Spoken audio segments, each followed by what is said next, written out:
नमस्कार दोस्तों, मेरा नाम है विमल सिंह। बालाजी स्टडी अड्डा में आपका स्वागत है। तो सुपर टेट 2021 के लिए जैसे कि हम आपको प्रैक्टिस सेट करा रहे हैं, तो जस्ट इससे पहले हमने प्रैक्टिस सेट नंबर जो 6 आपका चल रहा है उसके 100 तक प्रश्न जो है वो देखे थे। तो पिछला वाला वीडियो आपको साइड में आई बटन में मिल जाएगा। आज हम देखेंगे उसके आगे के जो है वो प्रश्न, जिसमें हम 101 से लेकर के 130 तक प्रश्न देखेंगे। आज करंट अफेयर के जो है उस पर बेस्ड करंट अफेयर और सामयिक घटनाओं के साथ साथ सामान्य ज्ञान भी इसमें शामिल होता है। तो टोटल 30 प्रश्न देखेंगे। चलिए शुरू करते हैं। 101 प्रश्न आपका कह रहा है कि एस्ले बार्टी महिला टेनिस खिलाड़ी जो है वो किस देश की हैं जिन्होंने 2019 का WTA का एकल खिताब जो है वो जीता है। तो 4 ऑप्शन है, ऑस्ट्रेलिया, ब्रिटेन, फ्रांस या फिर न्यूजीलैंड। बताना है आपको इन चारों ऑप्शन में कौन सा जो है वो सही होगा। और ये बहुत ही चर्चित खिलाड़ी हैं। पहले आंसर की बात करते हैं तो आपका ऑप्शन ए ऑस्ट्रेलिया जो है वो बिल्कुल सही हो जाएगा। 24 जून 2019 को जो है, जो आपका WTA, यहाँ पर खिताब लिखा हुआ है ना, इसका खिताब जीता था। तो WTA खिताब जीतकर इन्होंने जो वर्ल्ड रैंकिंग होती है, विश्व रैंकिंग, उसमें शीर्ष पर जो है ये आई थी। एस्ले बार्टी का नाम है और ऑस्ट्रेलिया की जो है ये हैं। देखते हैं हमारा अगला प्रश्न 102 कि दक्षिण भारतीय फिल्मों के किस अभिनेता को icon of golden jubilee award से नवंबर 2019 में जो है वो सम्मानित किया गया। समीर कांत को, रजनीकांत को, दोनों को या इनमें से कोई नहीं। तो चलिए बात करते हैं, समीर कांत, रजनीकांत, दोनों या इनमें से कौन सा सही होगा। तो आपका ऑप्शन बी वाला रजनीकांत जो है वो बिल्कुल सही हो जाएगा। इन्हें जो है नवंबर 2019, चाहे तो आप तारीख भी याद रख सकते हैं, तो 20 नवंबर 2019 को गोवा जो है, गोवा राज्य, इसके गोवा के 50वें अंतरराष्ट्रीय भारतीय फिल्म महोत्सव, ये आपका उद्घाटन हुआ था। फिर से मैं रिपीट करता हूं, अंतरराष्ट्रीय भारतीय फिल्म महोत्सव, इसके उद्घाटन में आइकन, ये जो लिखा है प्रश्न में, icon of golden jubilee award, इससे जो है वो सम्मानित किया गया था। और बी वाला ऑप्शन रजनीकांत सही हो जाएगा। इसी के साथ साथ एक और पुरस्कार था, वो था, अच्छा वैसे इसी की बात हो रही तो इसी के बारे में बात करते हैं कि जो इनको पुरस्कार दिया था वो किसने दिया था। तो रजनीकांत को पुरस्कार अमिताभ बच्चन जो है उन्होंने जो है वो दिया था। बस इतना ध्यान रखिएगा, पुरस्कार का नाम आइकन ऑफ गोल्डन जुबली पुरस्कार। 103 प्रश्न कह रहा है कि किस समुद्री चक्रवात ने भारत के समुद्र तटवर्ती राज्यों में नवंबर 2019 में भारी क्षति पहुंचाई थी। तो 4 ऑप्शन है, सुनामी, खोजबीन, बुलबुल या चंपा। नाम भी बड़े खतरनाक हैं। तो बताइए इन चारों ऑप्शन में कौन सा सही होगा। तो चलिए बात करते हैं आंसर की। ऑप्शन ABCD में से कौन सा सही होगा। तो आपका ऑप्शन सी वाला बुलबुल बिल्कुल सही हो जाएगा। नाम ही इतना जो है फनी है, आपको ये याद करने में कठिनाई नहीं होगी। आया था किस समय, नवंबर 2019 में समुद्री चक्रवात भारत के समुद्र तटवर्ती राज्यों में। और नामकरण इसका पाकिस्तान द्वारा किया गया था। तो पाकिस्तान में आप समझ सकते हैं ऐसे ही नाम रख पाएंगे वो। 104 देखते हैं प्रश्न आपका कि करतारपुर कॉरिडोर जो है वो किस धर्म से संबंधित है। तो 4 ऑप्शन में बताना है किस धर्म से संबंधित है। आपको इसे याद करने में आसानी बिल्कुल होगी, क्योंकि आपने देखा भी होगा कि जो धर्म से संबंधित है वो नाम भी आपको देखने को मिलता है। तो चलिए बात करते हैं आंसर की। तो आपका ऑप्शन डी सिख धर्म सही हो जाएगा। सिख धर्म में बहुत से नाम देखते हैं, करतार सिंह नाम होता है, कहते हैं ओए करतार सिंह, इस टाइप से बोलते हैं। तो उस नाम से आप इसको याद रख सकते हैं। भारत पाकिस्तान की सीमा पर मौजूद है ये आपका करतारपुर कॉरिडोर, चर्चा में आ भी रहा था। तो आपका ऑप्शन डी जो है वो सिख धर्म सही हो जाएगा। अगला प्रश्न देखते हैं आपका कि दादा साहब फाल्के पुरस्कार 2018 से सम्मानित जो है वो इनमें से कौन है। अब जस्ट इससे पहले वाला जो प्रश्न मैंने पोर्शन कराया था उसमें मैंने आपसे 2020 का इसीलिए पूछा था, ताकि 2018 वाला, 2020 वाला सब आपको जो है वो आ जाए। तो बताइए आपका इन चारों ऑप्शन में कौन सा सही होगा, और मैं अभी 2020 वाला भी जो है वो बता दूंगा। तो सबसे पहले बात करते हैं इस प्रश्न के आंसर की। तो आपका option number A Amitabh Bachchan बिल्कुल सही हो जाएगा। है ही वो दादा, बोलते ही हैं। तो अमिताभ बच्चन आपका बिल्कुल सही हो जाएगा। अब याद आपको रखना है लेटेस्ट वाले, यानी कि सन 2000 2020 के, और वो 2020 के जो हैं वो हैं मोस्ट हैंडसम मैन कह सकते हैं आप उनको कहा जाता है बॉलीवुड इंडस्ट्री में, बिल्कुल ऋतिक रोशन जो है। स्पेलिंग उनकी एच से स्टार्ट होती है, HRITHIK। तो ऋतिक रोशन जो है, इनको जो है दादा साहब फाल्के अवार्ड 2020 से सम्मानित किया गया था। और इनके साथ साथ एक टीवी एक्ट्रेस भी थी जिनका नाम था दिव्यांका त्रिपाठी, उन्हें भी अवार्ड मिला था। पर मुख्यतः जो प्रश्न पूछा जाता है तो ऋतिक रोशन को लेकर ही पूछा जाता है। ध्यान रखिएगा, दादा साहेब फाल्के पुरस्कार।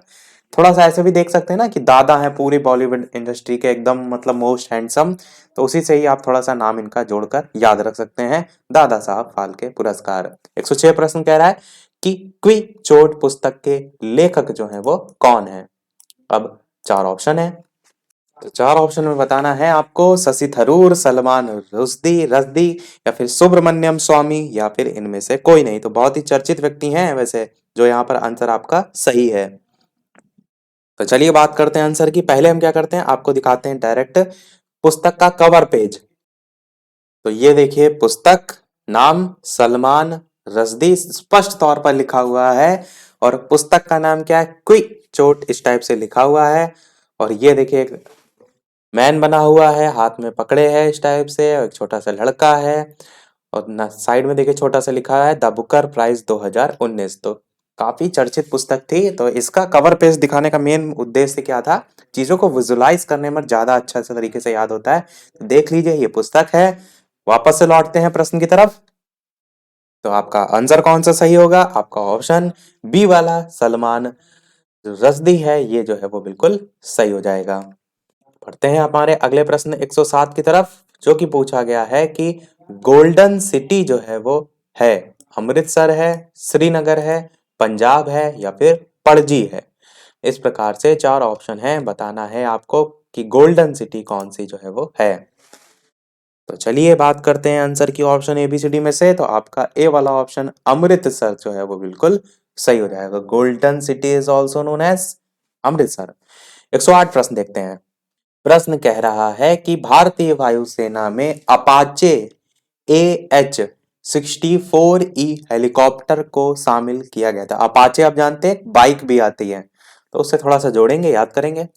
कह रहा है उसको शामिल किया गया है जो किस देश द्वारा निर्मित है। तो भारतीय वायुसेना में शामिल किया है, अब इंग्लैंड ने किया है, रूस ने किया है, अमेरिका ने किया है, या फिर फ्रांस ने किया है। बताना है आपको कौन सा सही होगा।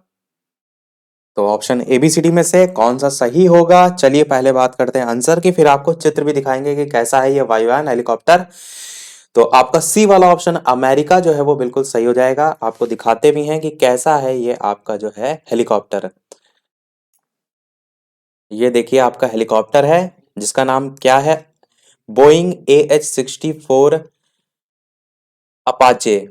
इसी को मैंने कहा कि अपाचे से आप थोड़ा सा बाइक से जोड़कर अमेरिका याद रख सकते हैं, कि किसी की बाइक आपने देखी, आपने कहा अमा हमको भी लेनी, तो अमा से आप अमेरिका याद रख सकते हैं। कुछ लोग ये वर्ड यूज करते हैं, उसी का यूज करके मैंने बताया। ये आप इसके बारे में पढ़ सकते हैं। The Boeing AH-64 Apache is an American, यहाँ पर लिखा ना American twin turbo सैप्ट attack helicopter. तो बस आपको अमेरिका ही है।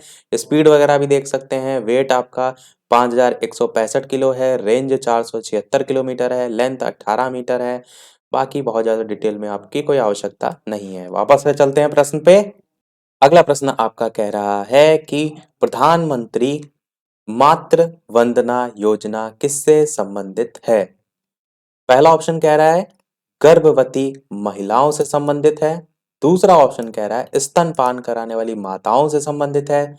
तीसरा कह रहा है क्या दोनों से संबंधित है, और चौथा कह रहा है अन्य महिलाओं से संबंधित है। तो बताना है आपको ऑप्शन एबीसीडी में से कौन सा सही होगा। वीडियो पसंद आए तो सभी लोग वीडियो को लाइक अवश्य कर दीजिएगा। आपके लिए सारी मेहनत की जा रही है, तो आप सभी का एक लाइक तो वीडियो पर बनता ही है। तो आंसर की बात करते हैं किससे संबंधित है।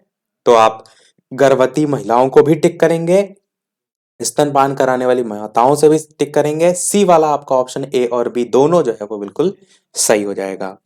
अगला प्रश्न देखते हैं 110 कि ग्लोबल लिवेबिलिटी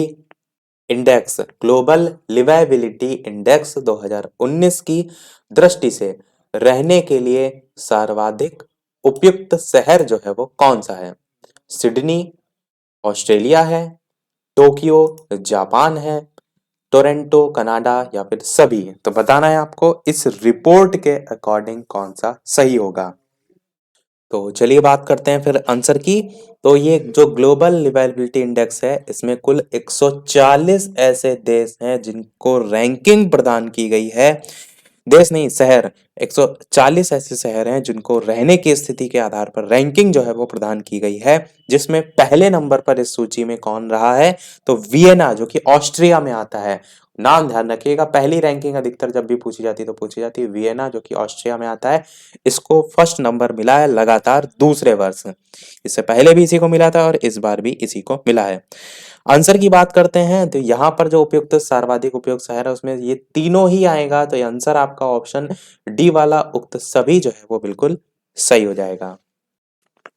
इसलिए सभी ऑप्शन को टिक किया गया है क्योंकि मैंने बताया ना 140 जो शहर किए गए हैं, तो उनको रैंकिंग तो दी गई पर शामिल सबको किया गया है उपयुक्त शहर के अकॉर्डिंग। पर अगर आपको ए बी सी में से किसी एक को टिक करना होता तब आप सिडनी ऑस्ट्रेलिया को जो है रैंकिंग देते, क्योंकि इसका तीसरे नंबर पर इसे जो है वो रखा गया है। वैसे सभी को शामिल किया गया है पर सिडनी ऑस्ट्रेलिया जो है इन ऑप्शन के अकॉर्डिंग पहले आएगा, और जो वियना है वो आपका पहले नंबर पे आता है, जबकि जो सिडनी ऑस्ट्रेलिया वाला है वो तीसरे नंबर पे आता है। 111 प्रश्न कह रहा है कि 9 से 17 दिसंबर 2019 को भारत के राष्ट्रपति रामनाथ कोविंद ने किस देश की यात्रा जो है वो की थी? आइसलैंड, स्विट्जरलैंड, स्लोवेनिया या सभी की? तो सभी की यात्रा तो फिर नहीं करेंगे, जाहिर सी बात है कोई एक ही आपका सही होगा। ऐसा है या नहीं है ये आंसर के बाद पता चलेगा, क्योंकि मैं तो आपको कंफ्यूज करूंगा। बताना है आपको कौन सा सही होगा। तो चलिए बात करते हैं फिर आंसर की। तो बिल्कुल आपका आंसर डी ही सही होगा, उपर्युक्त सभी। क्योंकि 9 से 17 सितंबर 2019 की जो बात की गई है यहाँ पर, इसमें सबसे पहले जो रामनाथ कोविंद है राष्ट्रपति जी, आइसलैंड जो है वो गए थे।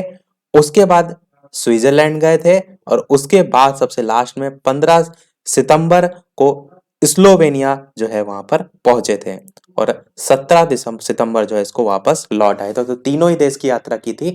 उपर्युक्त सभी बिल्कुल सही हो जाएगा। ये मत सोचिए कि सितंबर 2019 आपकी करंट बहुत पहले की पूछी जा रही है, तो बिल्कुल पूछी जा सकती है, क्योंकि जो राष्ट्रपति है उनका जो पूरा कार्यकाल है ना, तो हम वो तो पूरा देखेंगे ना, उसमें वो किन किन महत्वपूर्ण देशों की यात्रा पर गए तो वो आपको पता होना चाहिए। 112 प्रश्न देखते हैं कि रीसेट रिनेनिंग इंडियाज इकोनॉमिक लीगेसी के लेखक कौन है? चार ऑप्शन है, सुब्रमण्यम स्वामी, शशि थरूर, नीरज या इनमें से कोई नहीं। तो बताना है आपका ऑप्शन एबीसीडी में से कौन सा सही होगा। तो चलिए पहले देखते हैं आंसर कौन सा सही होगा ऑप्शन एबीसीडी में से। तो आपका ऑप्शन ए वाला सुब्रमण्यम स्वामी बिल्कुल सही हो जाएगा। अब हम आपको दिखाते हैं पुस्तक का कवर पेज भी। तो ये जो है आपकी पुस्तक है जिसका नाम है reset regaining India's economic legacy, और पुस्तक में नीचे नाम भी देख सकते हैं सुब्रमण्यम स्वामी, इनकी जो है ये तस्वीर है। तो इनकी जो है ये पुस्तक है। इसकी एक फुल फॉर्म के तौर पर भी आप थोड़ा सा जोड़ के याद रख सकते हैं, या डायरेक्ट शॉर्ट में भी याद रख सकते हैं। इकोनॉमिक से संबंधित जो पुस्तक है वो इन्हीं की है। तो किसी न किसी चीज से जोड़ लिया करिए ताकि आपको याद करने में जो है वो आसानी हो। वापस से लौटते हैं हमारे प्रश्न की तरफ। 112 प्रश्न हमने देख लिया। अगला देखते हैं हमारा प्रश्न 100 नंबर 13 कह रहा है ऑस्ट्रेलियाई ओपन 2019 जो है इसका एकल पुरुष उप विजेता कौन जो है वो है? नोवाक जोकोविच है, राफेल नडाल है, नाओमी ओसाका है या फिर रोजर फेडरर है? इस प्रकार से चार ऑप्शन है, बताना है आपको कौन सा सही होगा। ऑस्ट्रेलियाई ओपन 2019 का एकल पुरुष उप विजेता। तो आंसर की बात करते हैं ऑप्शन एबीसीडी में से। तो किसने जीता था? तो ये आपका ऑप्शन बी वाला राफेल नडाल बिल्कुल जो है वो सही हो जाएगा। अलग अलग कैटेगरी में आपका होता ही है। तो राफेल नडाल जो है इन्होंने पुरुष उप विजेता, एकल पुरुष उप विजेता के तौर पर रहे थे। यानी ये जीते नहीं थे, ये आपके हारे थे। मतलब फाइनल में दो लोग पहुंचते हैं तो उसमें जो एक जीतता है उसको हम कहते हैं विजेता, और जो दूसरा हारता है उसको हम कहते हैं उप विजेता। तो राफेल नडाल जो कि स्पेन के हैं, ये जो है उप विजेता जो है वो रहे थे। जीता कौन था? जीते थे नोवाक जोकोविच, जो कि सर्बिया के हैं। तो ये जो है वो जीते थे, सर्बिया के ये हैं। तो ये दोनों पुरुष एकल की यहाँ पर बात की गई है। महिला एकल में आपकी जो नाओमी ओसाका हैं जो कि जापान की हैं, ये जो है वो जीती थी और उप विजेता रही थी पेट्रा क्वितोवा जो कि चेक गणराज्य की है। इसी प्रकार पुरुष डबल्स में अलग होता है, महिला डबल्स होता है, आपका मिक्स डबल्स होता है, अलग अलग कैटेगरी होती है, आपको वो सभी पता होना चाहिए। अगला प्रश्न कह रहा है हरियाणा के वर्तमान मुख्यमंत्री जो है वो कौन है। तो यहां से आपके अलग अलग प्रश्न पूछे जा सकते हैं, पर दो प्रश्न मुख्यतः हैं। सबसे पहले तो महानिदेशक कौन है, तो आपका आंसर की बात करते हैं, अनूप कुमार सिंह जो है आपका बिल्कुल सही हो जाएगा। और राष्ट्रीय सुरक्षा गार्ड जो है इसका मुख्यालय जो है वो कहाँ है, तो नई दिल्ली में है। ये भी आपको जो है वो पता होना चाहिए। दो चीज मैंने कहा, और इसका एक आदर्श वाक्य भी होता है जिसका नाम होता है सर्वत्र सर्वोत्तम सुरक्षा। सर्वत्र सर्वोत्तम सुरक्षा, नई दिल्ली और अनूप कुमार सिंह और वो वाक्य। 116 प्रश्न कह रहा है कि प्रधानमंत्री किसान सम्मान निधि की औपचारिक शुरुआत प्रधानमंत्री नरेंद्र मोदी जी ने उत्तर प्रदेश के किस जनपद में जो है वो किया। सिद्धार्थनगर, लखनऊ, गोरखपुर या फिर वाराणसी। बताना है आपको इन चारों ऑप्शन में कौन सा सही होगा। और वीडियो की लाइव टाइमिंग है सुपर टेट के लिए शाम के 8 बजे, तो लाइव आकर भी आप वीडियो देख सकते हैं। आंसर की बात करते हैं आपका कौन सा सही होगा, तो आपका ऑप्शन सी वाला गोरखपुर जो है वो बिल्कुल सही हो जाएगा। 117 प्रश्न कह रहा है कि नाडू नाडू जो योजना है, नाडू नेडू योजना किस भारतीय प्रदेश की है। चार ऑप्शन है, मध्य प्रदेश, उत्तर प्रदेश, अरुणाचल प्रदेश या फिर आंध्र प्रदेश। तो नाडू नेडू परियोजना पूछी गई है। आंसर की बात करते हैं तो आपका ऑप्शन बी वाला आंध्र प्रदेश बिल्कुल सही हो जाएगा। आंध्र प्रदेश में देखिए वर्ड आ रहा है आंध्र, तो इसका आप स्टार्टिंग का केवल आ लीजिए, यहाँ पर लिखा है ना आ, तो इस आ से इस ना को जोड़िए तो आना हो जाता है, थोड़ा सा बुलाने के संदर्भ में। नाडू या नेडू किसी का नाम, उसको आप बुलाने के लिए क्या कहेंगे, आना। तो इस टाइप से थोड़ा सा जोड़ कर याद रख सकते हैं। बाकी आप बार बार जब किसी चीज को पढ़ते हैं खुद ही याद हो जाती है। तो आंध्र प्रदेश जो है उससे संबंधित है। उद्देश्य था इसका राज्य द्वारा जो चलाए जा रहे स्कूल थे उसमें पहली से लेकर छठी क्लास तक अंग्रेजी माध्यम की पढ़ाई जो है वो शुरू करना। इसके लिए बजट भी रखा था जो आंध्र प्रदेश सरकार है। तो नाडू नेडू योजना हो जाएगा। 118 प्रश्न कह रहा है कि वशिष्ठ नारायण सिंह जिनका 14 नवंबर 2019 को 74 वर्ष की आयु में निधन हो गया, वो किस राज्य के हैं। चार ऑप्शन है, बताना है आपको कौन सा सही होगा। वशिष्ठ नारायण सिंह, आंसर की बात करते हैं तो ऑप्शन एबीसीडी में से आपका बी वाला ऑप्शन बिहार जो है वो बिल्कुल सही हो जाएगा। वशिष्ठ नारायण सिंह जो है एक भारतीय गणितज्ञ थे, मैथमेटिशियन थे, और इनको ऐसा कहा जाता था कि आइंस्टीन को चुनौती देते थे, आइंस्टीन को चुनौती देने वाले भारतीय के रूप में जाने जाते थे, इसलिए चर्चा में थे।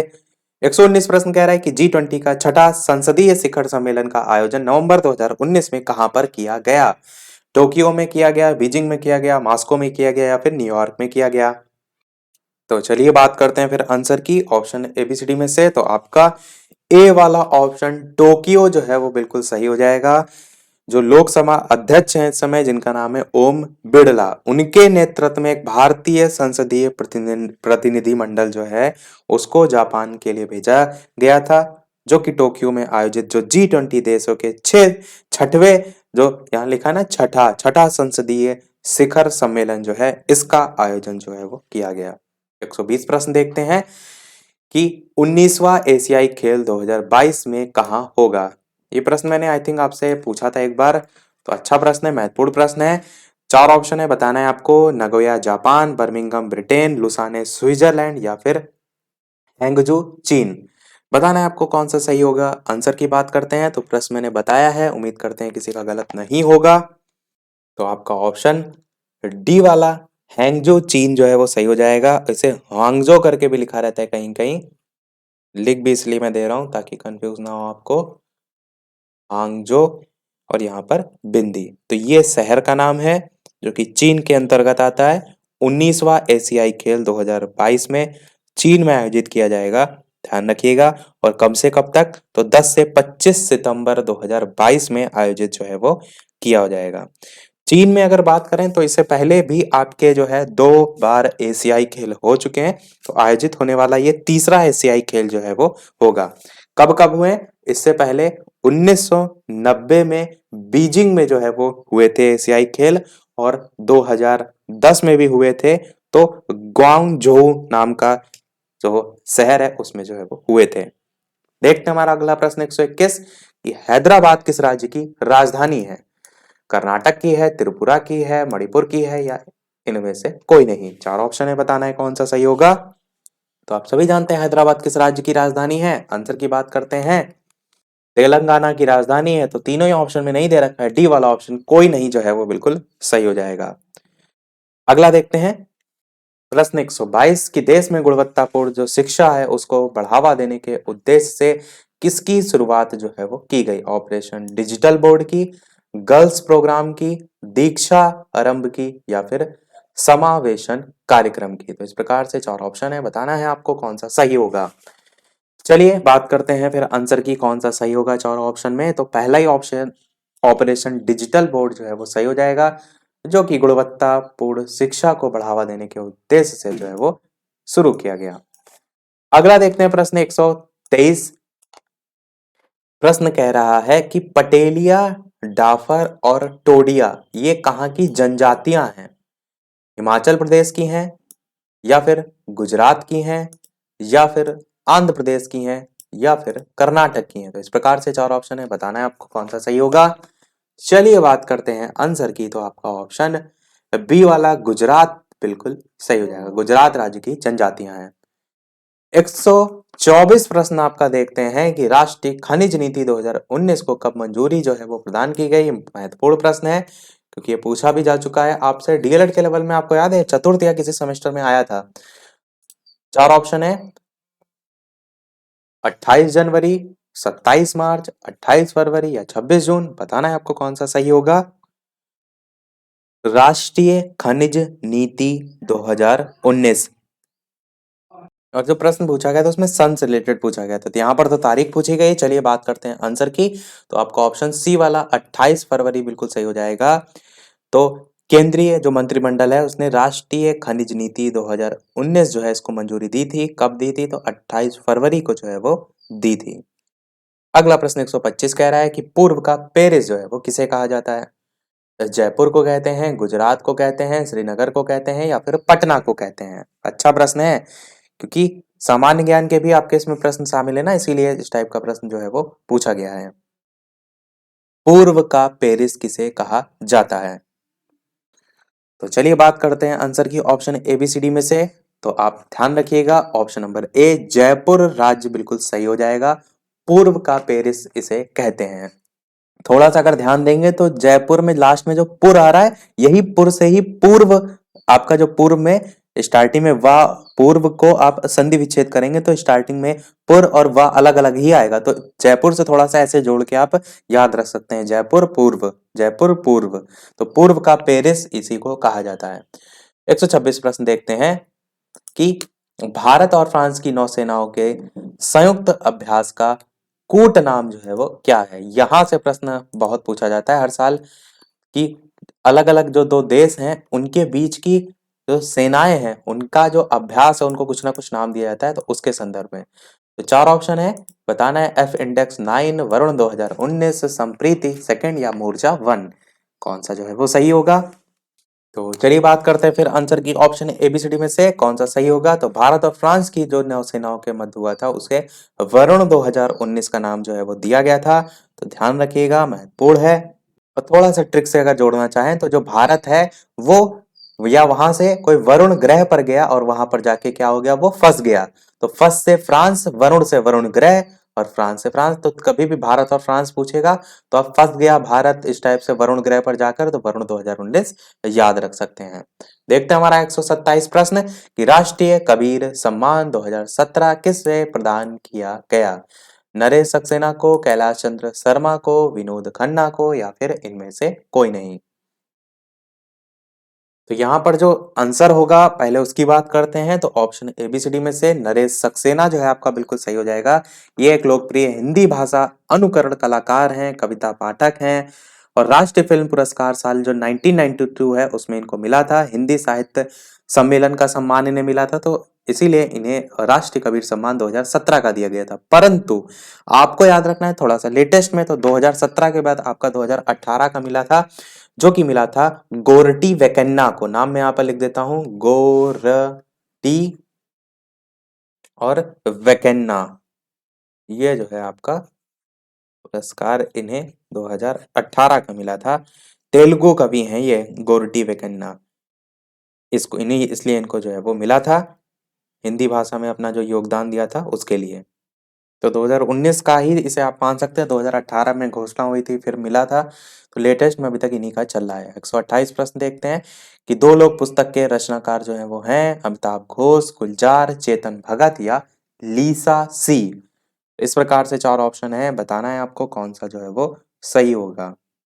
दो लोग पुस्तक जो है उसके रचनाकार। चलिए बात करते हैं फिर आंसर की, कौन सा जो है वो सही होगा ऑप्शन है एबीसीडी में से। तो आपका आंसर गुलजार जो है बिल्कुल सही हो जाएगा, दो लोग पुस्तक के रचनाकार। पुस्तक भी मैं आपको दिखाता हूं ताकि आपको देखकर जो है याद करने में आसानी हो। तो ये है पुस्तक का कवर पेज जो आप देख सकते हैं, दो लोग जो है वो लिखा हुआ है, और नीचे जो है पुस्तक के राइटर हैं गुलजार जिनका नाम लिखा हुआ है। ऊपर यहाँ पर एक लाइन भी लिखी है कि हम एक थे एक अलग हो गया अब हम दो लोग हैं। तो ये पुस्तक है गुलजार जी की दो लोग, यहाँ पर छोटा सा नॉवेल करके भी लिखा हुआ है। चलिए वो लौटते हैं प्रश्न की तरफ। तो अगला प्रश्न 129 देखते हैं। 129 प्रश्न कह रहा है कि मालाबार 2019 जो है वो किन देशों का संयुक्त सैन्य अभ्यास है? भारत, अमेरिका, जापान या फिर सभी? मालाबार 2019। तो चलिए बात करते हैं फिर आंसर की। भारत, अमेरिका, जापान या सभी में से कौन सा सही होगा? तो मालाबार 2019 जो है इन तीनों ही से संबंधित है। भारत, अमेरिका और जापान, इन तीनों के बीच मालाबार सैन्य जो अभ्यास है उसका शुभारंभ हुआ था। तो उपयुक्त सभी जो है आपका बिल्कुल सही हो जाएगा। शुरुआत हुई थी इसकी 26 सितंबर 2019 को जापान के ससेबो शहर जो है उसके समीप पश्चिमी प्रशांत महासागर में जो है वो हुई थी। बाकी नाम आप ध्यान रखिए, अधिकतर यही पूछा जाता है नाम की किससे किससे संबंधित है। देखते हैं हमारा अगला और इस वीडियो का लास्ट प्रश्न, और इसके बाद प्रश्न एक हम आपसे भी पूछेंगे, जैसे कि सभी वीडियो में हम आपसे एक नए प्रश्न पूछते हैं। और वीडियो अभी तक आपने लाइक ना किया हो, इतने अच्छे अच्छे प्रश्न आपको प्रैक्टिस कराए, इतने अच्छी अच्छी सारी बातें बताई गई, तो एक लाइक तो आप सभी का वीडियो पर बनता ही है। सभी लोग वीडियो को लाइक अवश्य कर दीजिएगा ताकि मुझे ही मोटिवेशन मिलता रहे। चैनल पर नए हो तो सब्सक्राइब करके भी अवश्य जुड़ जाइएगा, और टेलीग्राम चैनल से नहीं जुड़े हैं तो वीडियो के डिस्क्रिप्शन में आपको लिंक मिल जाएगी, बालाजी स्टडी अड्डा सर्च करके भी टेलीग्राम से जुड़ सकते हैं। देखते हैं हमारा लास्ट प्रश्न 130। सारथी संध्या वाहिनी किस राज्य ने प्रारंभ जो है वो किया है? उत्तराखंड, उत्तर प्रदेश, मध्य प्रदेश या गुजरात? चार ऑप्शन है इस प्रकार से, बताना है आपको कौन सा सही होगा। सारथी संध्या वाहिनी, यहाँ पर थोड़ा सा आई थिंक मिस्टेक है, संध्या वाहिनी इसका नाम नहीं है, सारथी संदेश वाहिनी नाम है। ये चीज मैं यहाँ पर करेक्ट कर रहा हूँ, सारथी संदेश वाहिनी। तो ये आप आपका सही है। उत्तराखंड, उत्तर प्रदेश, मध्य प्रदेश या गुजरात में से आंसर की बात करते हैं तो आपका बी वाला ऑप्शन उत्तर प्रदेश से बिल्कुल जो है आपका संबंधित है, तो यूपी आपका सही हो जाएगा। सभी प्रश्न हमारे समाप्त हुए। अब जैसे कि सभी वीडियो में हम आपसे एक ना एक प्रश्न पूछते हैं, देख लेते हैं वो प्रश्न। तो इस वीडियो का आपके लिए प्रश्न है कि किस दिन पृथ्वी सूर्य के सबसे निकट जो है वो होती है? ए ऑप्शन है 4 जुलाई, बी ऑप्शन है 21 मार्च, सी ऑप्शन है 23 सितंबर और डी ऑप्शन है 3 जनवरी। तो ऑप्शन एबीसीडी में से कौन सा सही होगा? अपना आंसर वीडियो के मेन कमेंट में टाइप करके बताइएगा। तो देखते हैं कितने लोग इसका सही आंसर देते हैं। तो इसी के साथ हमारे आज के सभी प्रश्न भी समाप्त हुए। टोटल 30 में से आपके कितने प्रश्न सही रहे, अपना स्कोर भी वीडियो के मेन कमेंट में अवश्य बताइएगा। आज वीडियो में इतना ही। वीडियो पसंद आया हो लाइक अवश्य कीजिएगा, चैनल पर नए हो सब्सक्राइब जरूर कीजिएगा। मिलते हैं फिर अगले वीडियो में एक नए टॉपिक के साथ, कुछ नए प्रश्नों के साथ, कुछ नए प्रैक्टिस सेट के साथ। तब तक के लिए नमस्कार। Thank you for watching.